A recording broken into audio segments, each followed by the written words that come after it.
आपसे कोई पूछे कि इस दुनिया में सबसे पहले हज किसने किया तो शायद आप नहीं बता पाएंगे। दोस्तों, आपकी जानकारी के लिए बता दें, सऊदी अरब के मक्का शहर में काबा शरीफ की ताबीर तो आदम अलैहिस्सलाम के दौर में ही हो चुकी है। रिवायतों में मिलता है हमें कि जब अल्लाह ने हजरत आदम अलैहिस्सलाम को जन्नत से निकाल कर जमीन पर भेजा तो आदम अलैहिस्सलाम ने अल्लाह के हुक्म से पहाड़ों से पत्थर ला लाकर खाना काबा की ताबीर की। लेकिन उसके हजारों साल बाद जब हजरत नूह अलैहिस्सलाम के जमाने में जो भयंकर तूफान आया तो उस तूफान में काबा शरीफ का ढांचा भी ढह गया था। लेकिन इतने विशालकाय तूफान के बावजूद भी उस काबा शरीफ की बुनियाद बाकी रही। दोस्तों, आज से तकरीबन 4000 वर्ष पहले मक्का के अंदर कोई भी नहीं रहा करता था। फिर हजरत इब्राहीम अलैहिस्सलाम अल्लाह ताला के हुक्म से अपनी बीबी हजरत हाजरा और बेटे हजरत इस्माइल अलैहिस्सलाम को लेकर रवाना हो गए और इस मकाम पर पहुँचे जहाँ पर आज मक्का वाक़े है। उस दौर में वहाँ पर न कोई इमारत थी,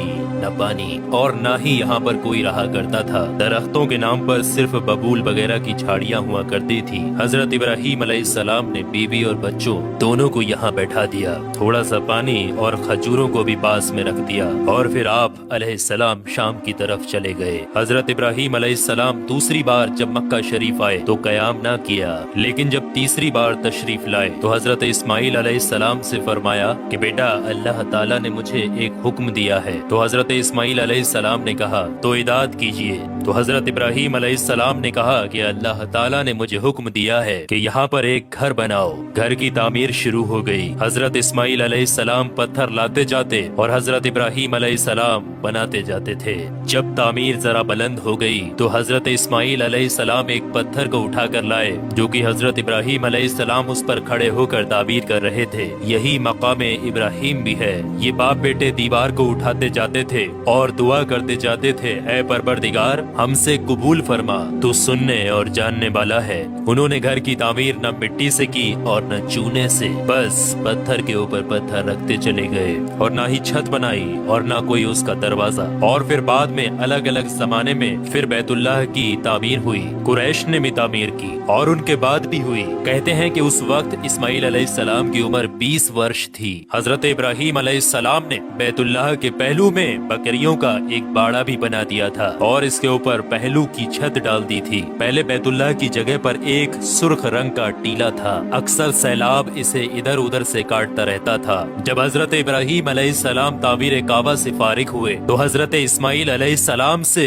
एक ऐसा पत्थर लाने के लिए कहा जो तवाफ की शुरुआत के लिए निशानी के तौर पर इस्तेमाल किया जाना था। ये पत्थर हजरत जिब्राईल अलैहिस्सलाम अबू कुबैस की पहाड़ियों से लेकर आए। हजरत इब्राहीम अलैहिस्सलाम ने इसे इस मकाम पर रख दिया जहाँ पर वो अब तक कायम है। रिवायतों में आता है कि ये पत्थर बहुत रोशन था। हजरत जिब्राईल अलैहिस्सलाम ने उन्हें तमाम मकामात भी दिखाए। और दोस्तों, जब हजरत इब्राहीम अलैहिस्सलाम को अल्लाह की तरफ से लोगों को हज करने की दावत देने का हुक्म हुआ तो हजरत इब्राहीम अलैहिस्सलाम ने अल्लाह से ये सवाल किया कि ऐ मेरे खुदा, यहाँ पर कौन लोग हैं जो कि मेरी आवाज को सुनेंगे। अल्लाह ताला ने फरमाया कि ऐ इब्राहीम, आवाज देना तुम्हारा काम है और लोगों तक उस आवाज को पहुंचाना मेरा काम है। दोस्तों, उसके बाद हजरत इब्राहीम अलैहिस्सलाम अबू कुबैस की एक बड़ी सी पहाड़ी के ऊपर चढ़कर एक बड़े से पत्थर के ऊपर खड़े हुए और लोगों में हज करने का ऐलान किया कि ऐ लोगों, अल्लाह ताला ने एक घर बनाया है और तुम पर हज फर्ज किया है, लिहाजा तुम अपने परवरदिगार की आवाज पर लब्बैक कहो। तो अल्लाह ताला ने हजरत इब्राहीम अलैहिस्सलाम की उस आवाज को इतना बुलंद कर दिया कि उस आवाज को दुनिया के हर एक इंसान ने सुना।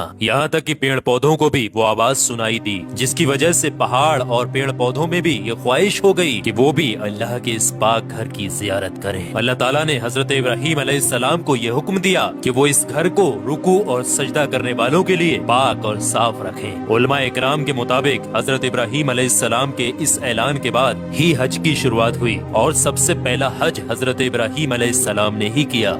रिवायात के मुताबिक रसूलुल्लाह सल्लल्लाहु तआला अलैहि वसल्लम ने फरमाया कि अल्लाह के इस घर पर अल्लाह की रात दिन 120 रहमतें नाजिल होती हैं। 60 रहमतें तवाफ करने वालों के लिए, 40 नमाजियों के लिए और 20 अल्लाह के घर को देखने वालों के लिए حضرت حسان بن عدیہ فرماتے ہیں کہ ہم نے رسول اللہ صلی اللہ تعالی علیہ وآلہ وسلم کے اس قول پر غور کیا، معلوم ہوا کہ یہ سب رحمتیں در حقیقت طواف کرنے والے کے لیے ہیں کہ وہ طواف کرتا ہے، نماز بھی پڑھتا ہے اور کعبہ کی طرف دیکھتا بھی ہے۔ کسی نے کیا خوب کہا ہے، خانہ کعبہ میں طرح طرح کی فضیلتیں ہیں، گھر والا ہی انہیں جانتا ہے۔ جو کوئی بھی یہاں پر اپنی خطاؤں سے ڈر کر آیا، اللہ اس کی حفاظت کرتا ہے۔ طاہر الکربی لکھتے ہیں کہ خانہ کعبہ 11 مرتبہ تعبیر ہوا ہے۔ حضرت آدم علیہ السلام نے بنایا، حضرت شیش علیہ السلام نے تعبیر کیا، حضرت ابراہیم علیہ السلام نے تعبیر کیا، امالکہ نے بنایا، جرہم نے تعمیر کیا، کسی نے تعمیر کیا، قریش نے بنایا، عبداللہ بن زبیر رضی اللہ تعالی عنہ نے تعبیر کیا،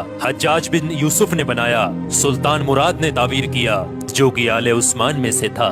دوستو آپ کو بتا دیں، جو کعبہ شریف کی تعبیر کے لیے حلال مال اکٹھا کیا گیا تھا وہ کافی نہیں تھا، اس لیے 6 ہاتھ ایک بالست جگہ کم کر دی گئی تھی اور ایک چھوٹی سی گول دیوار بنا دی تھی تاکہ لوگ اس کے باہر طواف کریں۔ کعبہ کے اندر انہوں نے 2 صفوں میں 6 ستور رکھے تھے جس کے اوپر چھت تھی۔ اس سے پہلے کعبہ شریف کے اوپر چھت موجود نہیں تھی، دروازہ ایک رکھا تھا، چھت کی بلندی 18 ہاتھ تھی۔ حضرت زبیر رضی اللہ تعالی عنہ نے کعبہ شریف کی چھت کی بلندی 27 ہاتھ رکھی تاکہ عرش کے مناسب ہو جائے۔ ایک دروازہ داخلے کے لیے اور ایک باہر جانے کے لیے بنایا، دونوں دروازے سطح زمین کے برابر تھے۔ دوستو آپ کو بتا دیں، جس دن کعبہ شریف کی تعمیر مکمل ہوئی وہ دن بہت عجیب تھا۔ اس دن بہت سارے غلام آزاد کیے گئے اور بہت سی بکریاں ذبح کی گئیں۔ تو دوستو اب آپ لوگوں کو سمجھ میں آ گیا ہوگا کہ کعبہ شریف کی تعمیر کس کس طریقے سے، کس کس وقت میں کس کس نے کی اور سب سے پہلا حج کس نے ادا کیا۔ تو کعبہ شریف سے جڑے ہوئے